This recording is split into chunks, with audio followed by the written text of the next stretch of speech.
믿음을 가진 자란 제목으로 우리는 은혜를 나누기를 원합니다. 돌아오는 토요일이 추석 명절인 것 같습니다.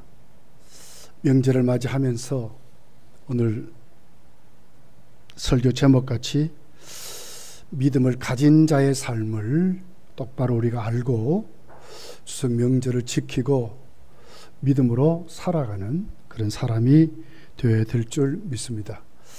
추석은 우리나라뿐만 아니라 동남아 국가의 대다수 국가가 추석 명절을 지켜요. 특별히 중화문화권에 있는 나라, 중국, 대만, 홍콩, 싱가포르, 베트남, 또 태국은 아니고 그 대다수 나라들이 지키고 그래요.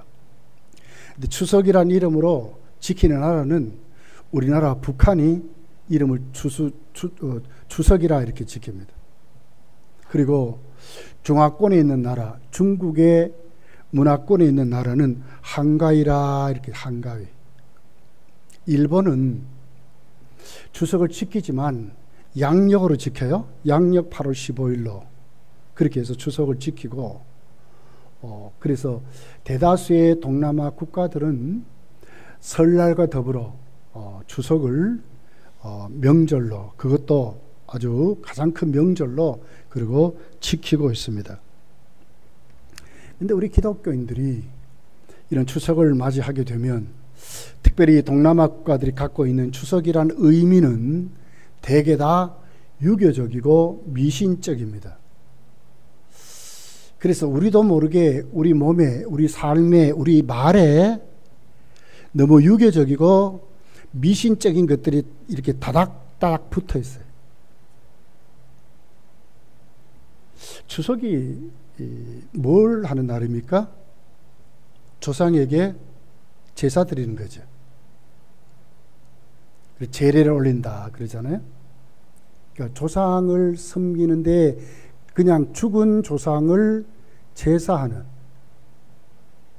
그 의미가 뭐죠? 조상이 복을 준다는 거예요. 부모를 잘 섬기면, 잘 섬기는 것이 제사로 그렇게 말해요. 그러면 부모의 영혼이, 조상의 영혼이 온다는 거예요.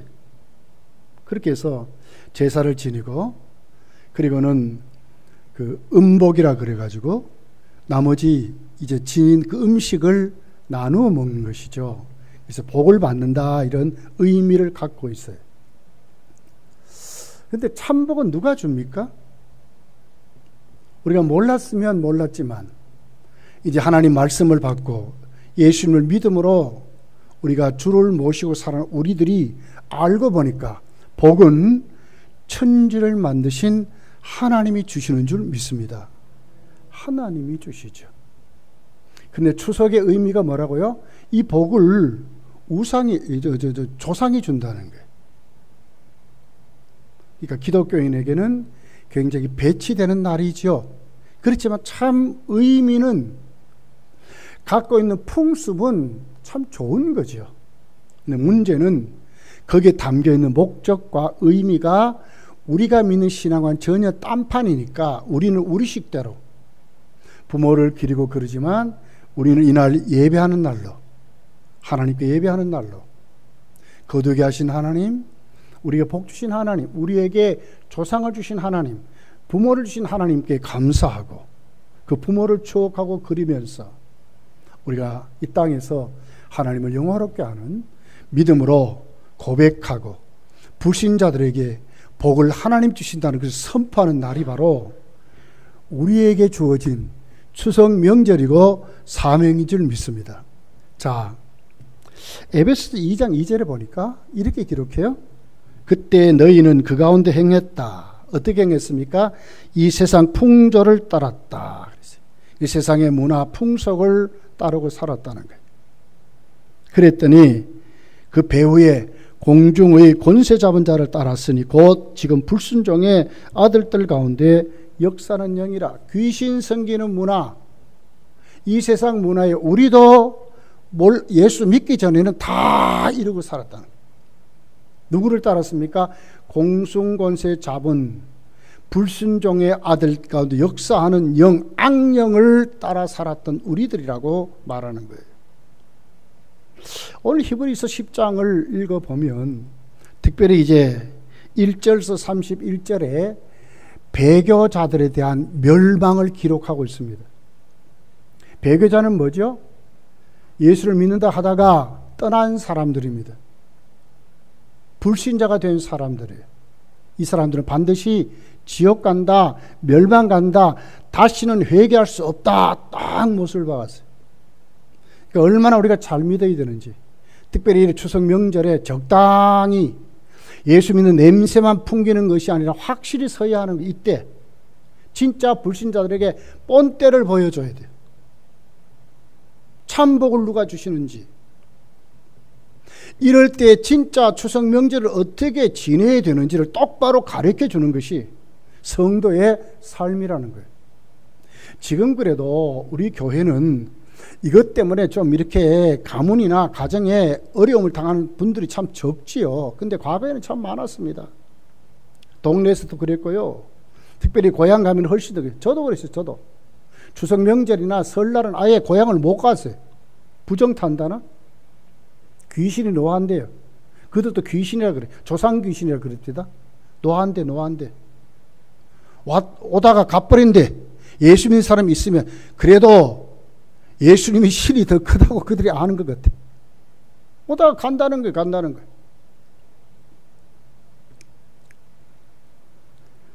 26절이죠. 오늘 본문.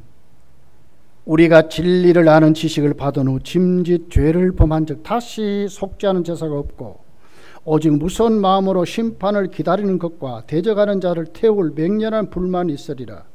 모세의 법을 폐한 자도 두세 증인으로 말미암아 불쌍히 여김을 받지 못하고 죽었거든. 하물며 하나님의 아들을 짓밟고 자기를 거룩하게 한 언약의 피를 부정한 것으로 여기고 은혜의 성령을 욕되게 하는 자가 당연히 받을 형벌은 얼마나 더 무겁겠느냐 너희는 생각하라 그랬어요. 멸망받는다 그 말이죠.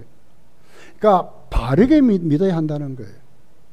확실히 보여줄 때는 확실히 보여줘야 된다는 거예요. 나타낼 때는 확실히 나타내야 된다는 거예요. 예수님 믿는 색깔을 드러낼 때는 색깔을 드러내야 된다는 거예요. 배교하지 말라는 거예요. 적당히 하지 말라는 거예요. 자, 오늘 우리가 읽었던 32절 39절의 본문이 뭐라 그러죠? 그렇기 때문에 믿음인 어떤 사람이냐? 믿음을 가진 자가 되라는 거예요. 의인은 믿음으로 산대.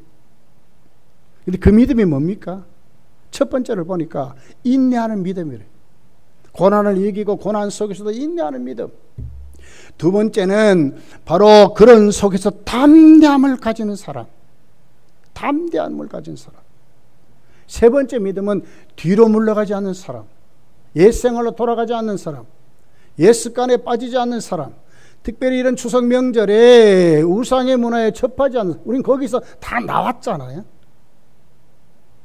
이런 사람이 믿음을 가진 사람이래. 자, 38절에 보니까 이렇게 기록해요. 나의 의인은 믿음으로 말미암아 살려. 나의 의인은 뭐라고요? 믿음으로 산대. 예수님을 믿음으로. 이 말씀이 어디에서 왔어요? 하박국서 2장에서 왔거든요. 하박국서 2장 4절 5절에 보니까 이렇게 기록해요. 보라, 그의 마음은 교만하여 그 속에 정직하지 못하나. 그랬어요. 이게 뭐죠? 바벨론의 망할 남쪽 유다를 말하는 거예요. 하박국이 기가 막혀요. 아무리 돌아오려도 안 돌아오는 거예요. 얼마나 강팍해졌는지. 사회가 물질이 만능 시대가 되어버렸어요. 잘 됐어요. 잘 살았어요. 그러니까 안 돌아오는 거예요. 하박국이 하나님께 기도하는 거예요. 이럴 수 있으면 가는. 그러니까 하나님이 팬대요. 때린데 징계하신대. 어디로? 바벨론을 들어서. 그러니까 하박국이 깜짝 놀란 거예요. 바벨론이 어떤 나라인 줄 알거든요. 그 징계가 어떤 심판인 줄 알거든요. 하나님께 더 기도하는 거예요. 하나님 이럴 수 있습니까? 그들은 우리보다 악한데 그들이 먼저 망해야 되는데 어떻게 우리를 망하게 합니까? 그들을 통해서. 좀 더 의로운 나라 들어서면 되겠는데 참 포악한 나라. 그러니까 나중에 하박국이 3장에 가서 어떻게 해요? 바벨론이 쳐들어올 것을 생각하면서 그도 벌벌 떠는 거예요. 얼마나 떨리는지 그 이가 막 다닥다닥다닥 할 정도로 그렇게 떠는 거예요. 하박국이 그러는 거예요. 그래서 2장에 하나님께 기도하잖아요. 뭡니까 도대체 하나님? 그 기도했더니 또 하나님 응답에 그래 맞아. 이 백성이 이런 모습이야. 교만한 자들이야. 교만한 자들이고 하나님을 떠난 자 아니냐. 그러니 심판받아야 맞지 않냐. 그렇지만 이 중에 의인은 믿음으로 산다. 구원받을 자가 있다. 바벨론 포로에서 견질 자가 있다. 믿음의 담대함을 가진 사람이 있다. 뒤로 돌아가지 않고 깨닫고 하나님께로 오는 사람들이 있다. 그 사람들 어떻게 사는 사람? 의인은 믿음으로 산다는 거예요. 그것이 하박국서 2장 4절 5절에 있는 내용입니다. 보라 그의 마음은 교만하여 그 속에서 정직하지 못하나 의인은 그의 믿음으로 말미암아 살리라. 그는 술을 즐기며 거짓되고 교만하여 가만히 있지 아니하고 스올처럼 자기 욕심을 넓히며 또 그는 사망 같아서 족한 줄을 모르고 자기에게로 여러 나라를 모으며 여러 백성을 모으나니 그랬거든요. 의인은 믿음으로 사는데 의인이 아닌 교만한 사람들의 모습이 어떠냐? 세상에 막 사는 거예요. 가정에 있는 걸 먹고 마시고 즐기고 이거밖에 없어요. 이거밖에. 죄를 지으면서 죄가 뭔지 모르고 그러고 사는 거예요. 이 말씀을 그대로 사도 바울이 가지고 왔어요. 그리고 로마 교회 로마 성들 이방인들에게 말하고 있습니다. 로마서 1장 17절에 보면 복음에는 하나님의 의가 나타나서 믿음에 이르게 하나니 뭡니까? 복음이 가까우는 게 있습니다. 복음이 뭘 갖고 옵니까? 하나님의 의를 가까우는 거예요. 그 의는 우리에게 뭘 줍니까? 믿음으로 살게 한대. 믿음에서 믿음에 이르게 한대.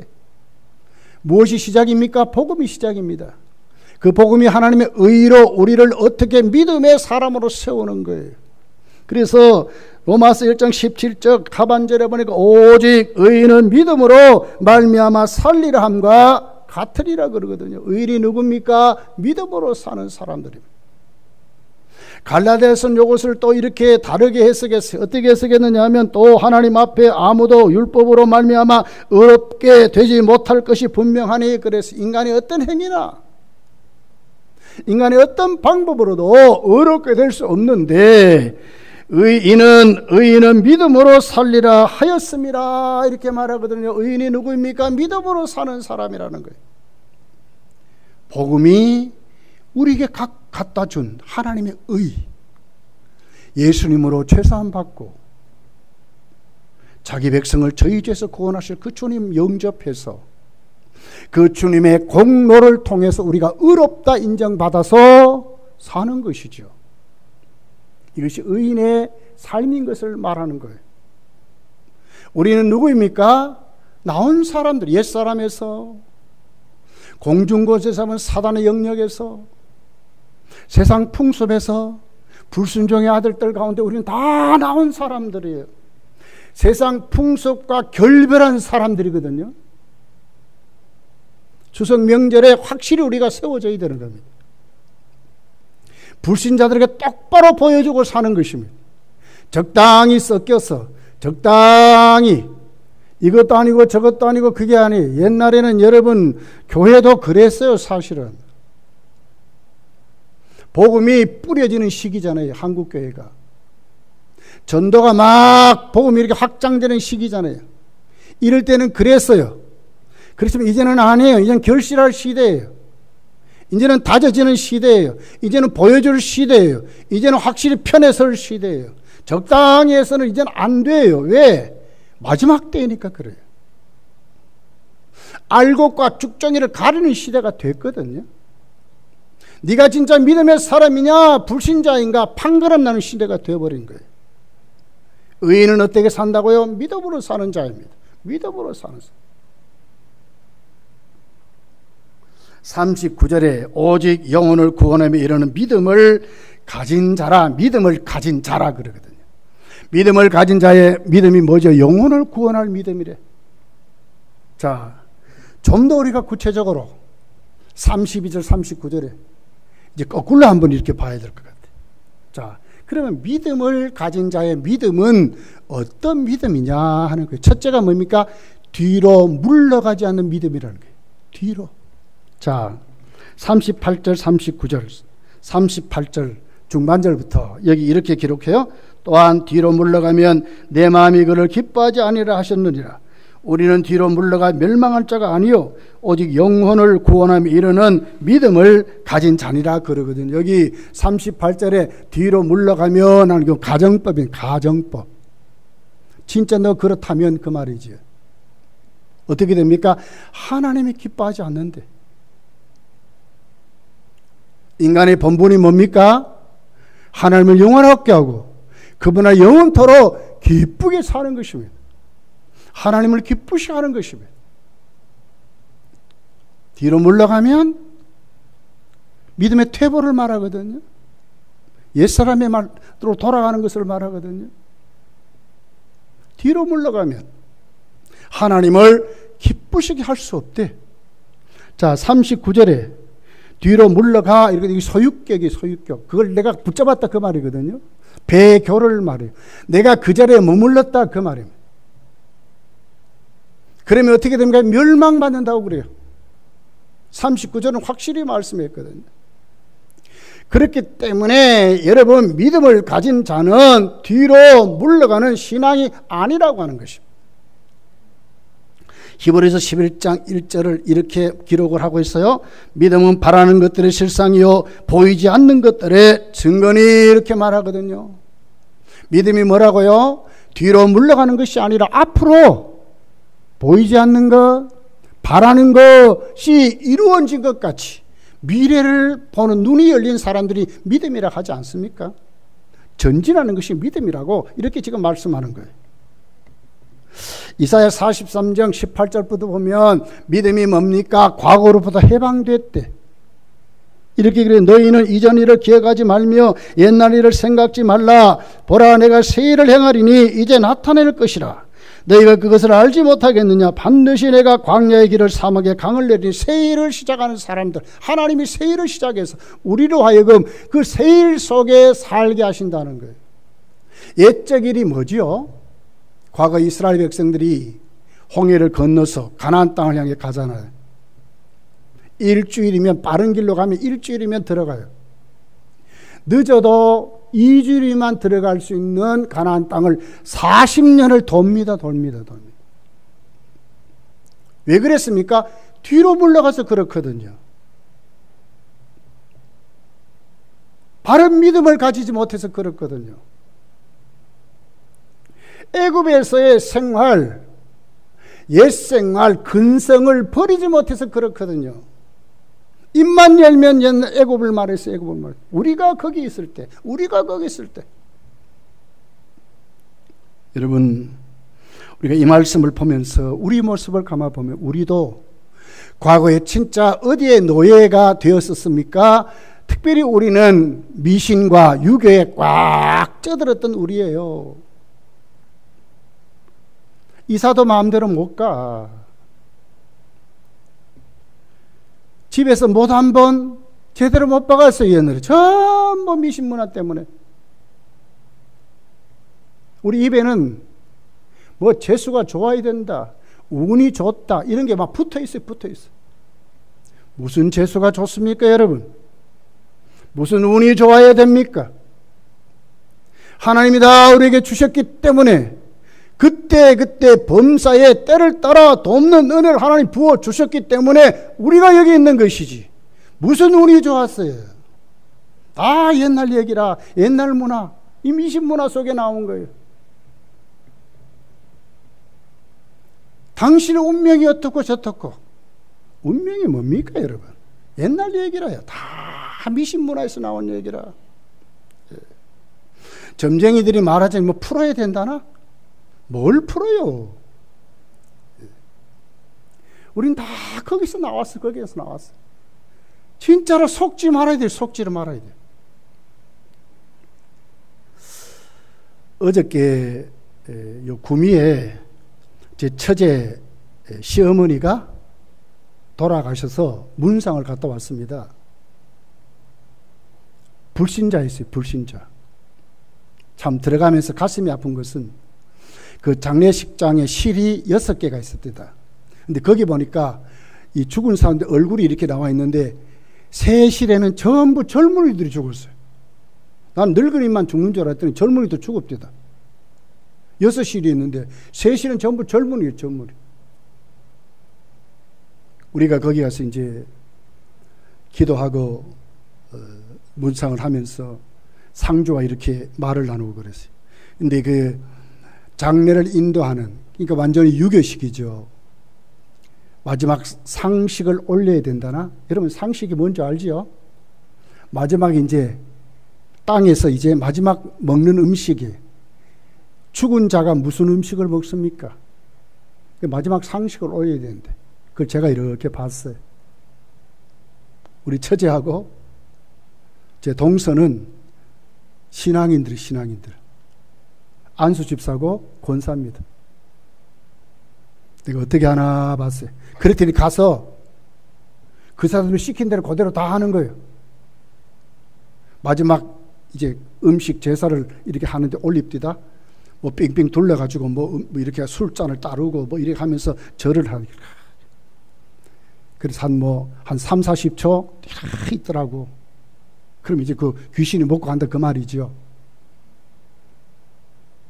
여러분, 이게 도대체 뭡니까? 너무너무 안타까웠어요. 통합적 교인들이면 통합적 교인. 안수집사고 권사예요. 제 설교를 또 그들이 좀 들으면 또 뭐 어떻게 될지 모르겠지만 내가 들어보라고 지금 설교하는 거예요. 권사고 안수집사가 그러면 됩니까? 보여줄 때 나타낼 때 물론 맞입니다. 맞이. 그러면 동생들은 안 믿거든요. 동생들이 하면 안 됩니까?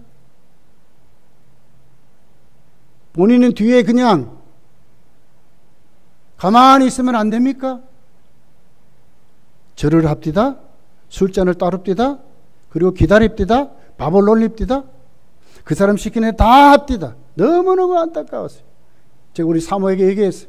저래서 되느냐? 어떻게 한수 집사가 저러냐? 무슨 믿음이 있느냐? 제가 그랬어요. 그리고 왔어요. 여러분, 추석이라고 우리가 옛적 일, 구원받기 전에 옛사람의 모습, 우리 민족의 풍습, 우리가 갖고 있는 문화 적당히 젖어져서 우리가 거기에 참여하는 것 같이 그들과 어울려서 그들과 똑같이 행동하면 되겠습니까?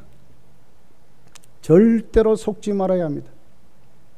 왜 히브리서는 배교자가 어떤 자인지를 말하는 거예요. 예수의 피를 못 오가는 사람들,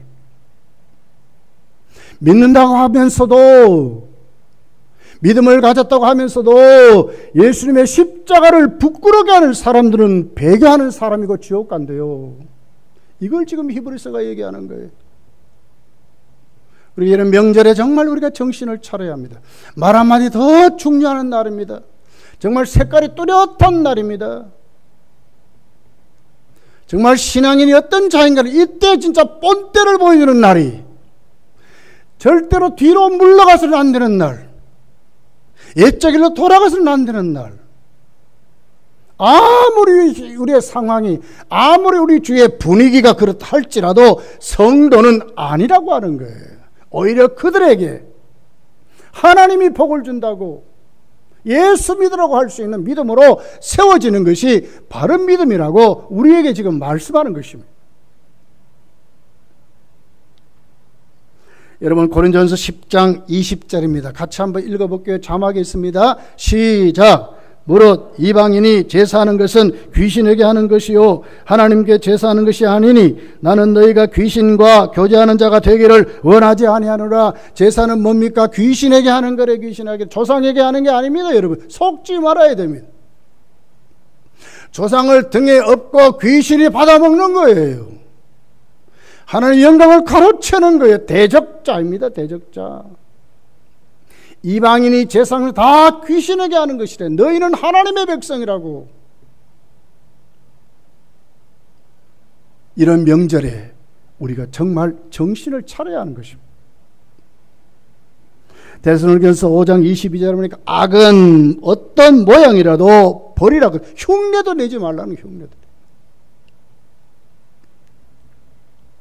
두 번째로, 믿음을 가진 자의 믿음은요, 우리 주님 오심을 확실히 믿고 인내하는 자라 하는 것입니다. 인내하는, 기다리는 사람들입니다. 32절부터 이렇게 기록합니다. 전날에 너희가 빛을 받은 후에 고난의 큰 싸움을 견뎌낸 것을 생각하라. 고난의 큰 싸움을 견뎌내는 사람들이라는 거예요. 혹은 비방과 환난으로서 사람에게 구경거리가 되고 그렇습니다. 예수 믿는다고 친척에게, 형제에게, 가족에게, 친구에게, 직장에서 따돌림을 당하고 비난을 받고 비방을 받고 불이익을 당하고 그런 자들이었다는 거. 우리가 이런 형편에 있는 자들과 사귀는 자가 되었으니 할 수 없이 섞여 살아야 돼. 우리가 34절에 너희가 갇힌 자를 동정하고 너희 소유를 빼앗기는 것과 기쁘게 당한 것이 더 낫고 영구한 소유가 있는 줄 알미라. 왜 그럽니까? 하나님 우리에게 반드시 갚아줄 때가 있기 때문에 참고 이기는 거예요. 보상이 있습니다. 보상. 36절에 보니까 너희가 인내가 필요하면 너희가 하나님의 뜻을 행한 후에 약속하신 것을 받기 위함이라. 반드시 하나님의 약속대로 우리에게 인내하고 기다리면 상 주신대요. 주님 오시면 반드시 갚아주신대요. 37절에 보니까 잠깐 후면 오시리니 지체하지 아니하시리라. 우리 주님 반드시 하신데 이 약속을 굳게 붙잡고,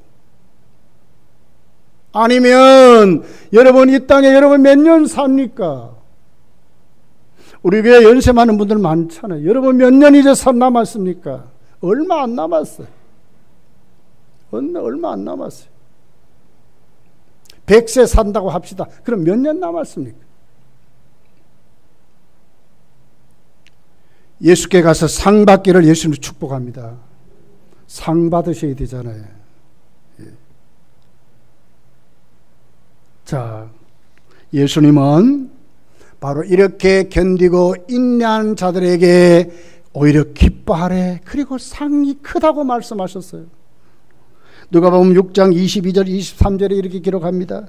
인자로 말미암아 사람들이 너희를 미워하며 멀리하고 욕하고 너희 이름을 악하다 하여 버릴 때에는 너희에게 복이 있도다. 그날에 기뻐하고 뛰놀라. 하늘에서 너희 상이 큼이라.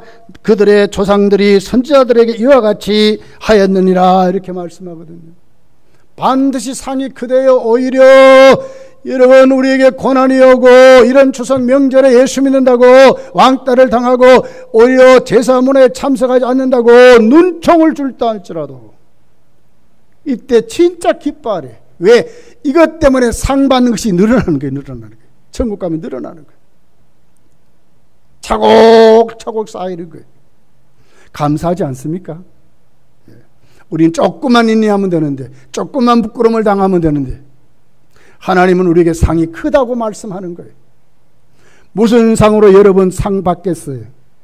예수님이 증인으로 여러분 세워져서 인내하는 신앙으로, 견디는 신앙으로, 승리하는 신앙으로 세워지시기를 예수님이 축복합니다. 세 번째는 담대해야 한다고 하는 거예요. 자, 사실 우리가 믿음으로 산다 그러면 결단해야 돼요. 그러면 사탄 마귀가 우리를 괴롭힙니다. 큰 두려움을 가지고 오는 거예요. 예수 믿는 색깔을 한번 여러분 드러내고 살아보십시오. 세상에 많은 불이익이 있습니다. 사업하는 사람들, 불신자들과 교제해야 되는데 얼마나 여러분 교제에 많은 제약이 있습니까? 술 문화라든지 즐기는 문화라든지 쌍스러운 모든 그 삶에 참여할 수 없잖아요. 정직하게 한번 해보십시오. 우리에게 떠날 어떤 분이죠. 지금 장로님 됐어요. 우리 교회 떠난 분이 우리 교회에 있다가 저한테 그래. 목사님 너무 좋습니다. 그래. 왜 그러냐 그랬더니 그래. 저는 입찰을 하면요 잘 돼요. 오히려 예수 믿는다고 잘 돼요. 나보고 정직하대요. 나보고 솔직하대요. 다른 사람들 이래 속이고 저래 속이고 자기들끼리 단합하지만 나는 그러지 않으니까 오히려 처음에는 어려웠더니 인정을 받으니까 나에게 많은 일감이 주어져요. 그렇게 고백하더라고. 떠난 분이. 잘 된대. 핍박이 있습니다. 두려움이 있습니다. 예수 믿는 어려움들이 있습니다. 추석 명절에 얼마나 이제 그래도 우리나라가 지금 기독교인들이 많아지니까 이 정도 됐죠. 과거에는 진짜 어려웠어요. 저희들 예수 믿을 때 얼마나 어려운 줄 몰라요. 학교 다닐 때요 우리 반에 한두 명이 예수를 믿어요. 저는 예수 믿는다고 많은 구타도 많이 당했어요.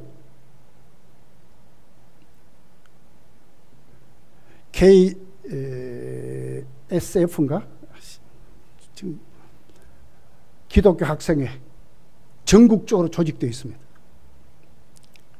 학교 방과 후에 교문에 나가서 우리 기독 학생들이 모여서 그 학교 정문에 전도합니다.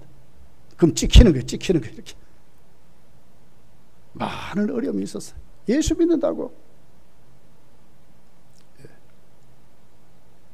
이런 명절 때는 더 했어요.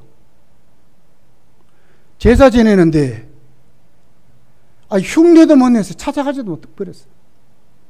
다른 날 노래. 거기에 또 뭐가 있습니까? 그래도 그들보다 잘 살아야 되는데 우리가 잘 못 살았어요. 우리는 정말 가난했어요. 우리가 가장. 아버지가 일찍 돌아가셨기 때문에 진짜 힘들게 살았어요. 우리 큰 누님이 가장같이 해서 살았어요. 중학교 졸업하고 가장이 되어버렸어요. 우리 어머니가 젊은 가부가 됐지만 아무것도 할 줄 몰라. 우리 누님이 회사에 급사로 들어갔어요. 그래서 우리 가정을 챙깁니다.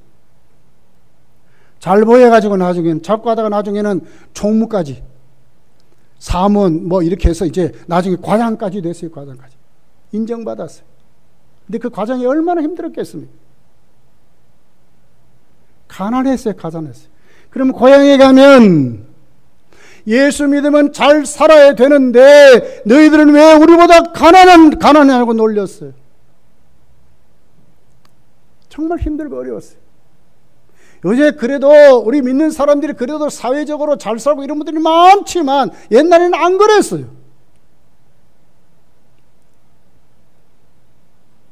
거기에 대한 두려움이 있는 거예요. 사탄은 이걸 가지고 우리를 공격하는 거예요. 네 믿는데 뭐가 낫냐? 이러고 있는 거예요.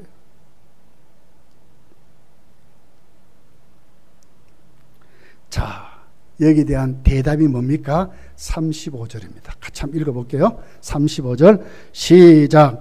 그러므로 담대함을 버리지 말라.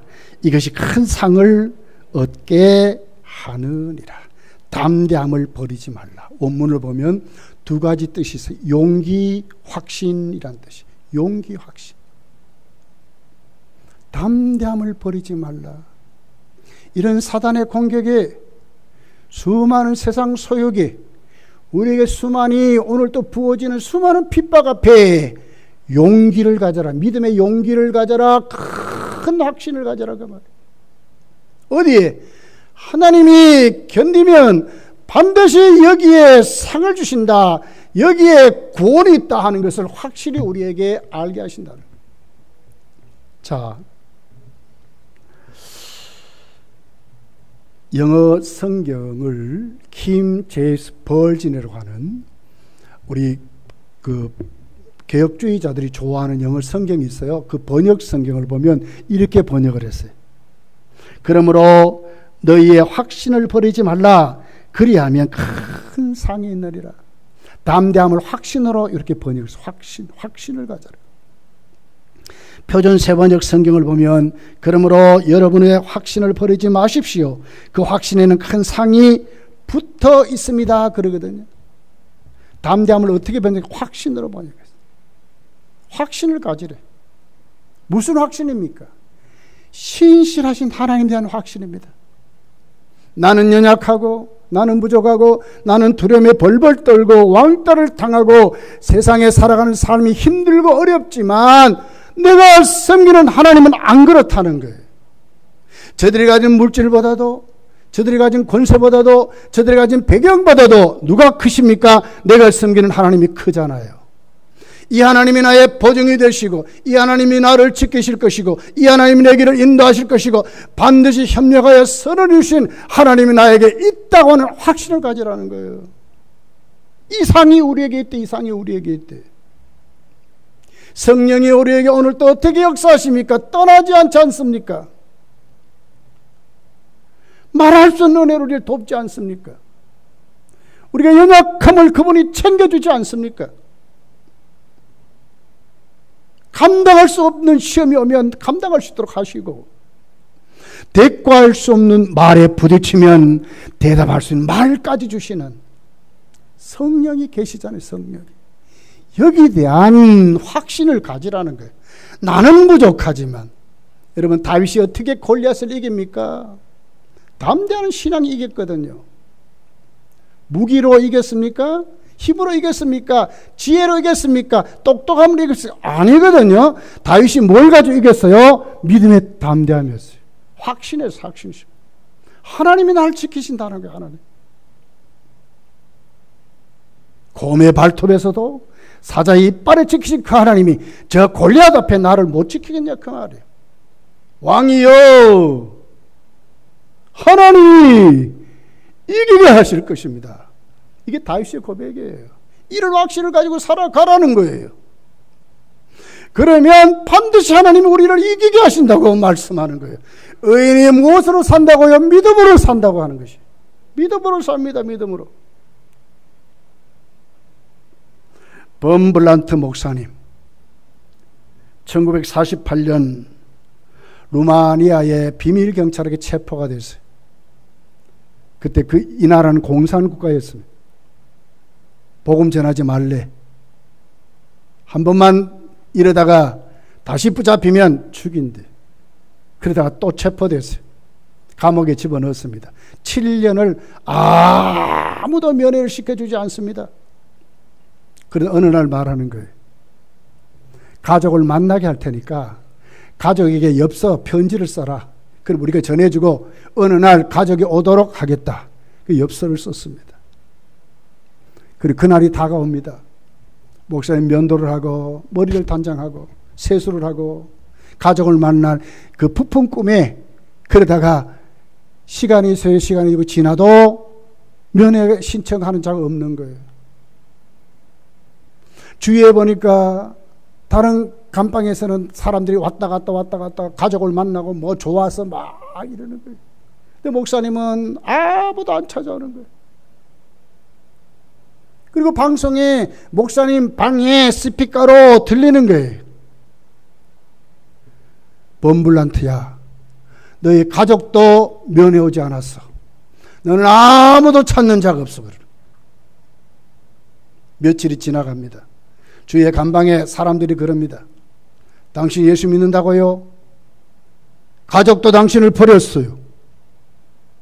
방송에서도 그러지 않습니까? 아무도 당신을 찾아오지 않았지 않습니까? 그런데 문제는 뭐였어요? 간수가 진짜로 가족을 만나게 하려고 하는 것이 아니고 속이는 것이었죠. 아예 가족에게도 엽서를 가두지도 아니하고 요식행위로 그런 짓을 한 거예요. 목사님 모르잖아요. 며칠이 지나니까 나중에 어떻게 합니까? 식사도 안 줍니다. 그러다가 계속 스피커로 얘기합니다. 하나님은 죽었어. 너를 돕지 않아. 너를 돕는 사람은 아무도 없어. 그러는 거예요. 며칠을 그 얘기를 자꾸 들으니 거기에 세뇌가 되어버렸어요. 진짜 하나님이 진짜 살아계시지 않는가? 내 가족마저 나를 진짜 버렸는가? 절망이 찾아오고 도저히 견딜 수 없는 마음이 생기는 거예요. 그런데 비수같이 팍 말씀이 지나가는 거예요. 아니야. 배교의 때가 있어. 이럴 때일수록 너가 흔들리면 너는 배교자가 된다고 하는 것이 확 요한복음 20장이 딱 떠오르는 거예요. 안식 후 첫날 여인들이 예수님의 그 무덤에 찾아가잖아요. 갔더니 예수님 시체가 없어. 그리고 어떻게 해요? 가지 못해 거기서 우는 거예요. 이 말씀이 자기에게 막 떠오르는 거예요. 그 자리에 거꾸로졌어요. 하나님, 내가 잠시만이라도 하나님이 죽은 것 같이 생각할 줄 용서해 주십시오. 여기서 내가 아무것도 할 수 없습니다. 그러나 분명한 것은 나도 그 여인들 같이 우는 것밖에 없습니다. 나를 불쌍히 여겨달라고 엉엉 울면서 하나님께 기도하는 거예요. 누가 있겠겠어요?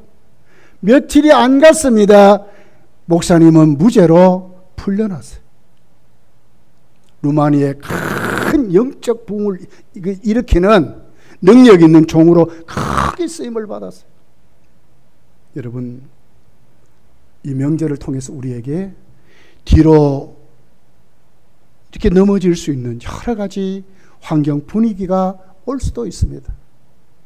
때로는 불신자를 썩게 살다가 보면 나도 모르게 인내하지 못할 그럴 때도 있게 됩니다. 색깔이 없어질 때도 있습니다.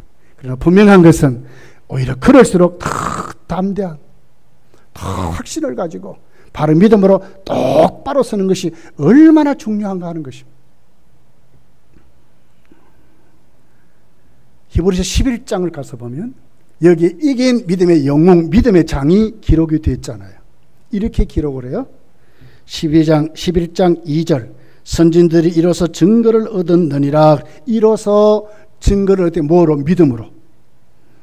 히브리서 11장 39절 40절에 가서 보면 이 사람들은 다 믿음을 따라 말미암아 증거를 받았으나 약속된 것을 받지 못하였으니 이는 하나님이 우리를 위하여 더 좋은 것을 예비하였은즉 우리가 아니면 그들로 온전함을 이루지 못하게 하려 하심이라. 아벨로부터 시작해서 구약의 모든 선지자까지 세상이 감당하지 못할 사람들이 된 것이 뭐며 그들이 믿음으로 살았고 하나님이 주신 약속을 꼭 붙잡고 흔들리지 않고 그 약속을 따라 살았다는 거예요. 여러분, 이 명절을 지나면서 여러분도 절대로 뒤로 가는 그런 신앙인이 아니라 오히려 더 색깔을 드러내고 이럴수록 더 인내하고 더 믿음이 확실히 세워져서 여러분이 명절에 하나님께 더 영광을 돌리는 여러분 자녀들에게 꼭 예배를 드리고 하나님이 복주심을 가르치고 오늘 우리가 낮 예배를 드렸듯이 우리 장로교 신앙을 똑바로 뿌리 내리는 그런 운동이 한 주간 일어나기를 예수님 축복합니다. 기도하겠습니다.